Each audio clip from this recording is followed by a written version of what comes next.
Presidential elections were held in Germany on 29 March 1925, with a second round runoff on 26 April. They were the first direct elections to the office of President of the Reich, Germany's head of state during the 1919–1933 Weimar Republic. The first president, Friedrich Ebert, who had died on 28 February 1925, had been elected indirectly by the National Assembly, but the Weimar Constitution required that his successor be elected by the whole German people. Paul von Hindenburg was elected as the second president of Germany in the second round of voting. Hindenburg was the candidate of a broad coalition of the political right. Many on the right hoped that once in power he would destroy Weimar democracy from the inside and restore the pre-Weimar status quo. The two other candidates who were believed to have a chance of winning were Otto Braun of the Social Democratic Party and Wilhelm Marx of Zentrum. Braun and Marx's parties were both members of the Weimar coalition, the group of parties regarded as most committed to the Weimar system. Only Marx proceeded to the second round of the election. The election was important because of the turbulent times in which it occurred and because, under the Weimar Constitution, the head of state wielded considerable power. Hindenburg would be again returned in the 1932 election and would play an important role during the rise to power of the Nazis.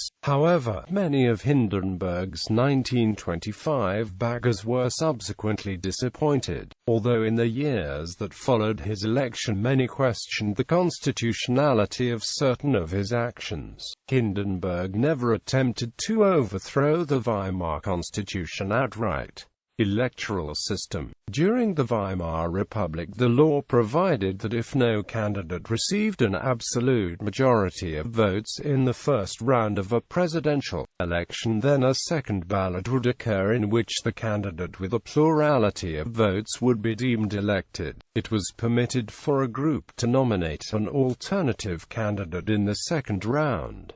First round. 17 candidates stood in the first round. Hindenburg was not included among them as he would not be nominated as a candidate until the second round. Instead, the most popular candidate of the political right was Karl Jaas of the German People's Party, a former Minister of the Interior, Vice-Chancellor of Germany and Mayor of Duisburg. Otto Braun, the SPD's candidate, was a former Minister-President of Prussia and a well-known and respected figure. Zentrum's candidate, Wilhelm Marx, was the chair of the party and a former chancellor. The other significant candidates were Ernst Thälmann of the Communist Party and Willy Helpach of the German Democratic Party. The Völkisch Movement's party put forward Erich Ludendorff, but was at the time merely a fringe movement and secured only a negligible share of the vote. The first ballot was held on 29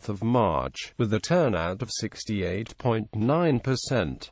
Second round. After the election's first round, Jaas withdrew in favor of Hindenburg, who was a committed monarchist and popular former general. Although Hindenburg had no interest in seeking public office and was especially uneasy with the prospect of becoming Germany's head of state, he reluctantly agreed to stand, supposedly only after first consulting with the deposed Kaiser. His major supporters were the DVP, the German National People's Party, and the Bavarian People's Party. The DVP, and especially its leader Gustav Stresemann, had reservations about the idea of a Hindenburg presidency because of its possible repercussions for German foreign policy, but eventually came on board. The SPD and Zentrum agreed to make Marx the common candidate to ensure the defeat of Hindenburg, and so, after Zentrum refused to support Braun, he withdrew from the race.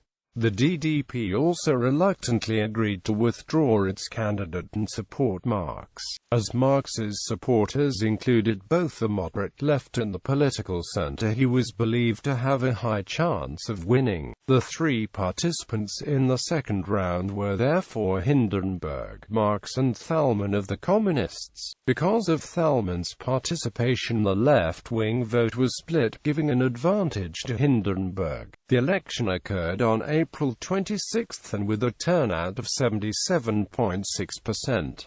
Hindenburg won on a plurality of the vote with 48.3% to Marx's 45.3%.